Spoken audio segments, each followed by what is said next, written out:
Allahu Akbar,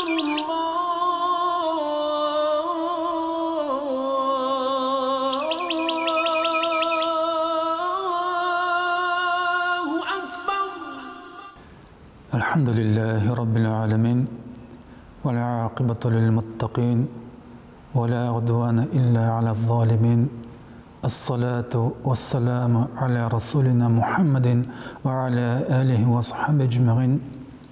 Барша ғалымдарыбызны юқтан бар қылушы, шул ғалымдарыбызға біз адам балаларын халифа етіп жіберуші, һәм біз адам балаларын һәр түрлі ризық, ниғмәтләр белән тәрбия қылып торучы Раббыбыз Аллах Субханаху ва Таалагә ихлас қалып түрләребездән шыққан хәмд сана мақтау улуқларыбыз булса иде.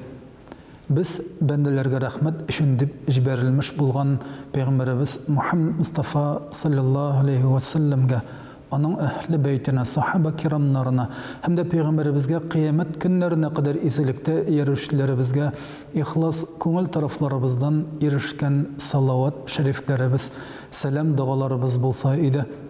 Мөхтәрәм җәмәгать, бүген тәкъдим итә торган вагызыбыз гыйлем хакында. Ümmetimizin gıylemi, ümmetimizin üsüşü hakkında bulur inşallah. Her halde Tatar, Müslüman kişisi özünün kişegisin, özünün bugüngüsün qarab uylanırga, fikirlenirge, hem kilesi günü, kileşege nişik bulaşak ikenligin uylarga biraz onlarga tırışırga tiyişli cemaat. Oyan kildik koya barabız şul mağanada. Indi sır tügül dinimizden külüşler, koyda ut yok, Gazza, koyda su yok, Gazza dep uramda jırlap yergen vakitta, indi utsız kalgan, susuz kalgan, yurtsız, jirsiz kalgan, etisiz, enkesiz, bala şağasız kalgan, zor yugaltılar kişirgen Palestina halkı ağırlık körgende, biz nerseleri kişireriz iken. Biz нәрсе турында fikirleybiz икән, шул турыда biraz җәмәгать сөйләшеп китсәк иде иншаллах. Һәр хәлдә элек-электән төрле халыкларда әллә нинди гыйлемнәр булган. Кайсыдыр халыклар архитектура ягыннан алга киткән. Кайсыдыр халыклар йортлар төзү, кайсыдыр халыклар тил ягыннан, Кайсыдыр халыклар башка яктан алга китеп, җәмәгать башкалардан бер баш үстен булганнар. Безнең халкыбызда чыннан да әллә ут юкмы? Чыннан да әллә су юкмы? Чыннан да әллә гыйлем юкмы? Чыннан да нәрсә белән башкалардан аерылып тора алабыз соң дигәндә, Хәсән әл-Басри хәзрәтләренең шундый бер матур сүзен искә төшерәсебез килә. Хәсән әл-Басри әйтә: الدنيا كلها ظلمة إلا مجالس العلماء دي. Yani Hasan el-Basri ул табигыннардан булган Басра шәһәрендә гомер иткән зур галимебез әйтеп калдырган. Бу дөнья тулысынча караңгылык. Бу дөнья тулысынча караңгылык. Илля маҗалисел улама, ләкин галимнәрнең мәҗлисләре генә яктылык булыр дигән. Ягъни нурны, яктылыкны галимнәрнең мәҗлисендә табарсың дигән. Мәҗлис дигәч безнең халык күңеленә, фикеренә инде без уздыра торган ашлар, мәҗлисләр, никахлар, исем кушулар, әйти Коръән уку мәҗлисләре бәлки күз алдына килә торгандыр, ләкин без аңларга тиешле асыл мәҗлис ул гыйлем мәҗлисе. Кызганыч, ул мәҗлисләрне бездә инде аш дип атап, аш суга без өстенлек бирәбез. Беренчесен, икенчесен, өченчесен, бишенчесен, 10-чысын, 20-чысын табынга куябыз. Табында хәтта кулъяулык куярга да урын калмый. Кулъяулык урнаштырга урын калмый. Безнең мәҗлис әгәрдә 2 сәгать була икән, аның 1 сәгате аша буза. Кай вакытта 1 сәгатьтән артык вакыт без ашап, фақат ашу белән шөгыльләнеп кенә уздырабыз, мөхтәрәм җәмәгать. Кирәк гыйлем. Халык җыелганда гыйлем бирү кирәк, аңлату кирәк, дәрес бирү кирәк. Бу җыелган мәҗлис нурлы булсын. Бу җыелган мәҗлис якты булсын, караңгылык булмасын. Гайбәткә, сүз йөртүгә, башка начар гадәтләргә урын калмасын, кеше тикшереп утырылмасын. Ризыгы ничек булган, тигеле булган, булай булган, гаип эзләп кимчелек табудан гыйбарәт булмасын, бәлки гыйлем мәҗлесе булсын. Гыйлем бирү өчен чакырылсын мугаллим, чакырылсын устаз, чакырылсын хәлал белән харамны аера белә торган. Аллаһ әмерләрен җиткерергә сәләтле булган. Аллаһ тыелларын җиткерергә сәләтле булган имам яки абыстай, остабикә чакырылсын, алар җәмәгать халыкка гыйлем бирү нияте белән килсен. Менә шул вакытта мәҗлесләребез гыйлем мәҗлесе була, шул вакытта мәҗлесләребез нурлырак, шул вакытта җыеннарыбыз, дәресләребез яктырак, матуррак була һәм адәм баласы уйланып, фикерләнеп кайтып китә торган була икән. Коръәндәге бер аят хакында сораганда Хәсан әл-Басри хәзрәтләреннән Раббана һаб лана мин азваҗина ва зурриятина куррата а'юн ваҗ'ална лил-муттақина имама дигән аят хакында сораганда мәгънәсен карасак, әгәр дә бу аятның я Раббыбыз Аллаһ безнең күзләребезгә хатын һәм балаларыбызда шатлык бүләк итсәң иде. Я Раббым, безне тақва кешеләр өчен имамнардан, үрнәкләрдән кылсаң иде дигән дуганы, аятны Хәсан әл-Басридан сораган вакытта нәрсәне аңлатасың бу аят дигәндә, ул әйтте, күзләрдә шатлык балага караганда, балаңны күрдең, гади генә рәвешен, хезмәтен, кәсебен түгел, бәлки балаңның Аллаһка итагать кылганлыгын күрдең. Балаңның Аллаһ каршында тәкъва булганлыгын күрдең, һәм шуннан күзең шатланып куйды. Шул шатлык турында сүз бара диде. Ягъни шын шатлык балаңны Аллаһ каршында итагатьтә күрүдә, шын шатлык. Инде дөньялык башка төрле уңышлары, баланың башка төрле урында өлгерешләре, бишле алуы, башка хезмәттә беренче алдынгы булуы бу вакытлыча гына шатлык. Тегесе дөньяда һәм ахирәттә булган шатлык. Дөньялык эчендә, ахирәт эчендә булган шатлык, гәрчә дөньялык шатлыгы дип кенә әйтелсә дә, бу аятны аңлатканда. Шуңа күрә җәмәгать, асыл шатлыгыбыз балаларны хәләлдә күрү, балаларыбызны диндә күрү, балаларыбызны гыйлемдә күрү, бу асыл шатлык. Инде балаларыбызны Аллаһ кушканча яшәүдә күрү, алар харамнан ярак булсын, алар уятлы булсын, уятсыз булмасын, алар тәкъва булсын, алар Аллаһтан курка торган булсын. Шул мәгънәдә һәм Коръән Кәримдә Аллаһ Тәгалә әйтте: Инналлаһа ма'аллазина аттақау валлазина хум мухсинун. Аллаһ Тәгалә тәкъва булучылар белән булыр. Һәм Аллаһ Тәгалә изгелек кылучылар белән бергә булыр дигәнне без җәмәгать аңларга тиешлебез. Тәкъвалык һәм изгелек күп аятларда бергә килде, янәшә килде. Шуңа күрә элек-электән безнең ата-бабаларыбыз Аллаһ кушканча яшәгәннәр, Аллаһ тыйганнан тыелганнар, Аллаһ кушканча бер-берсенә мөгамәлә кылганнар. Үзләренең гаиләләрендә бит инде кеше күрми, хәтта күршең күрми, күршең ишетмәгән вакытта гаиләсе белән яхшы булырга тырышканнар, мөхтәрәм җәмәгать. Элек-электән безнең халык гаиләсендә үрнәк булган һәм гаиләсендә балаларының Аллаһ каршында итагатьле булуына шатланып яшәгән әти-әнкә. Менә шуларны кире кайтара алсак иде. Инде мөселман кардәшләребезгә килгән фаҗига җәмәгать күпләребез өчен дәрес, гыйбрәт. Инде без теге ризыкны яратмыйм, бу ризыкны ашысым килми, монсы табигатыма ярамый, монсы әче, монсы тузлы, монсы бурычлы дип кемдер сайланган, кемдер йөзен борынын җыерган вакытта каршысына килгән ризыктан кайдадыр кардәшләребез ач, кайдадыр кардәшләребез сусыз, кайдадыр кардәшләребез йортсыз, җирсез, урамда кунулары мәгълүм. Менә шул вакытта инде нәфсеңне артык иркәләмичә, Риза Фәхретдин әйткән шикелле, нәфес ул иркәләсәң, аны инде җаен таба. Ягъни нәфесне иркәләүнең шиге юк дип әйтә. Нәфесне арестантская ротага урнаштырсаң ди, төрмәгә Риза Фәхретдин хәзрәтләр әйтә, ул әз генә икмәккә дә, әз генә суга да риза булыр ди. Ул да аңа тәмле тоелыр ди. Әгәр дә шикләүгә эләккән икән, әгәр дә иреге шикләнгән, әгәр дә куядыр ябылган икән, әгәр дә куядыр кысан тормышка килеп эләккән икән, ул вакытта әз генә су тамчысы да, әз генә ризык валчыгы да җәмәгать аның теленә бик тәмле булып тоелыр. Һәм киресенчә берсе, икенчесе, өченчесе, бишенчесе, җиденчесе инде швед өстәле алдына килеп тула икән, швед өстәле җаның нәрсә теле шуны аша, һәм күпме телисең шуны аша. Җәмәгать, бәлки бәләбез шундадыр. Нәфсебезне иркәләгән вакытта гыйлем даласы килми. Нәфсебезне иркәләгән вакытта әллә ни тырышасы да килми. Ялкауланасы, рәхәтләнеп өйгә кайтып ятасы гына килә. Менә шуңа күрә, мөхтәрәм җәмәгать, гыйлем юлы ул берникадәр шикләү юлы белән башкарыла.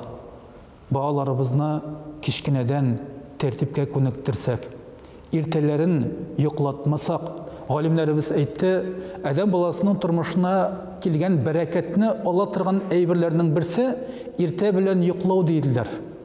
Иртә белән йоклау. Иртәнге намаздан соң йокламыйча бәлки гыйлем алу, шу бәрәкәтле сәгатьнең кадерен белеп, җәмәгать, Аллаһ китабының хәрефләре өйрәнә торган булсак, гыйлем ала торган булсак, ул тормышыбызга бәрәкәт истәр киресенчә. Һәм Пәйгамбәрбез саллаллаһу алейхи ва саллям әйтте: "Я Аллаһ, минем өммәтемнең иртәнге вакытына бәрәкәт бирсәң иде", дип дуа кылды. Шуңа күрә, җәмәгать, әгәр дә гыйлемле булсак, суы да булыр, ризыгы да булыр. Безнең халыкның башка милләтләр, башка өммәтләр каршында дәрәҗәсе дә булыр, улуглыгы да булыр. Инде ярдәм җибәрәсе, ризык җибәрәсе, җылы киемнәр җибәрәсе урында кайсыдыр илләрдән кәфенлек килгән вакытта мөселманнар, алар бер бина шикелле, бер-берсен тутып торырлар дигән хәдисне искә төшерәбез. Мөселманнар, алар бер тән шикелле, күзе авыртса да бөтен тәне авыртыр, башы авыртса да бөтен тәне кызышыр, сызлап торыр дип әйтте Пәйгамбәрбез саллаллаһу алейхи ва саллям. Ләкин кызышкан тәнне кызганыч бик сирәк күрәбез кай вакытта. Һәм киресенчә,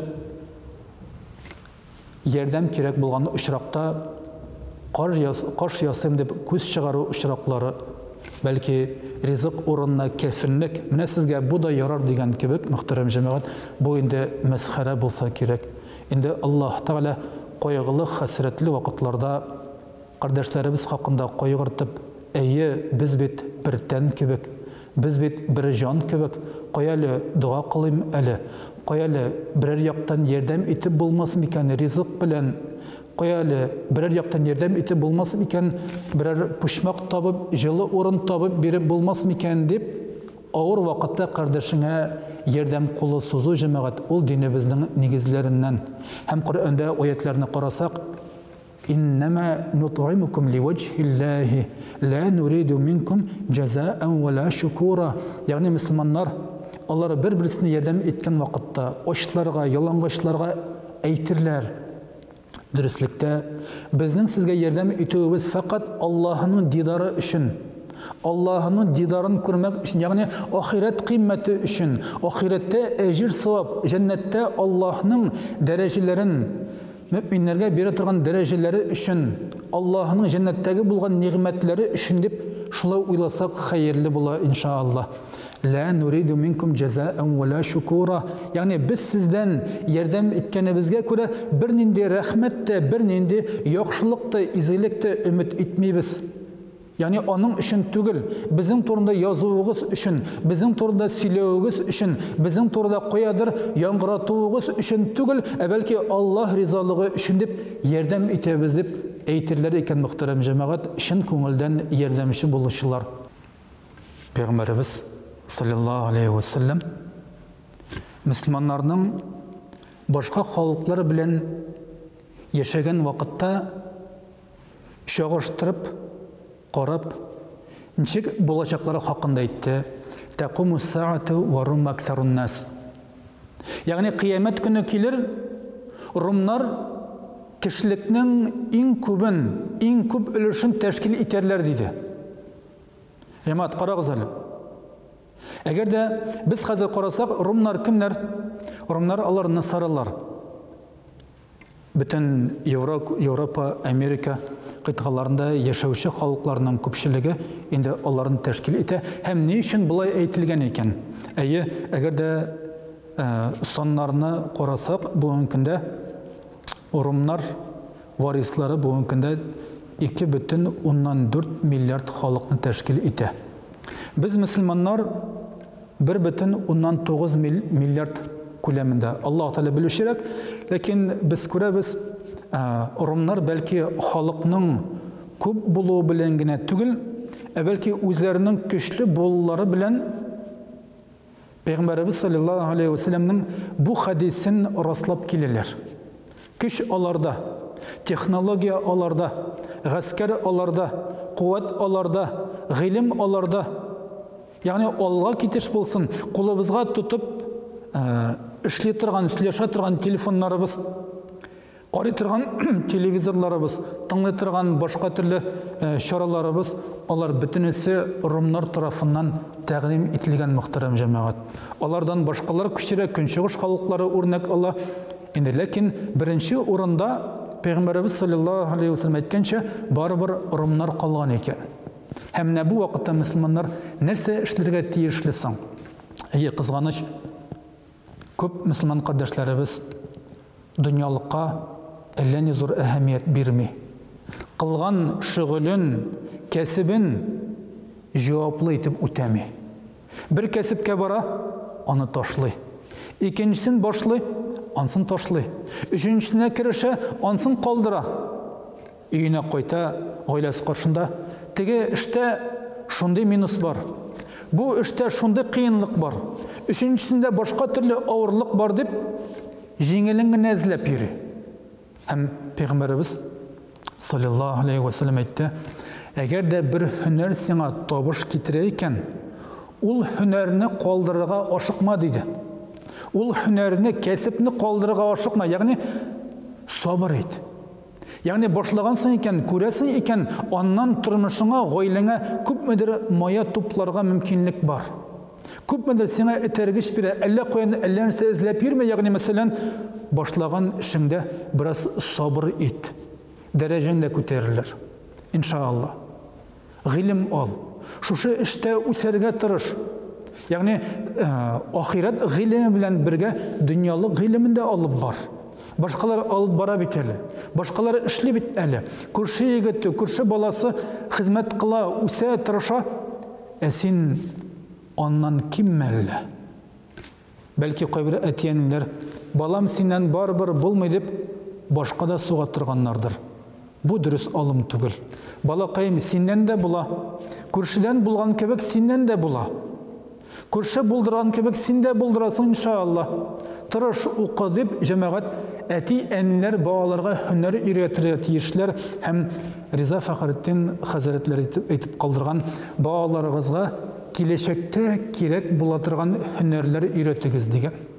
Балаларыгызга киләчәктә актуаль булган, киләчәктә кирәк булган, киләчәктә ихтыяҗы булган һөнәрләрне сайлатырга тырышыгыз балаларыгыздан. Шул һөнәр хакында, димәк, аларны үстерегез, аларга гыйлем бирегез, аларны, димәк, тиешле юнәлешкә җибәрегез дип әти-әниләргә Риза Фәхретдин хәзрәтләре насихат әйткән мөхтәрәм җәмәгать.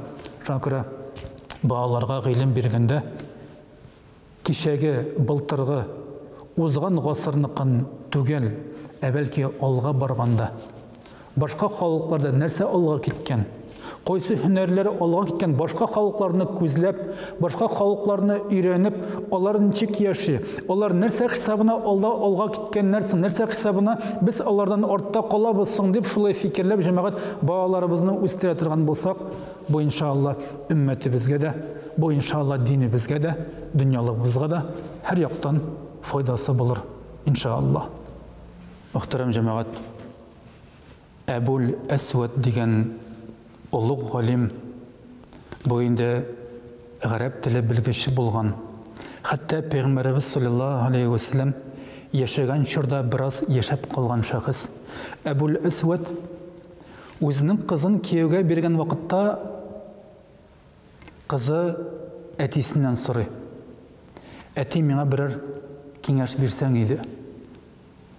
Кияүгә бара торган кыз, менә бүген никахлары була, әти миңа киңәш бирсәң иде. Әти кешәйтә кызына, кызым ди, иреңнең күзләрен хөрмәт кыл.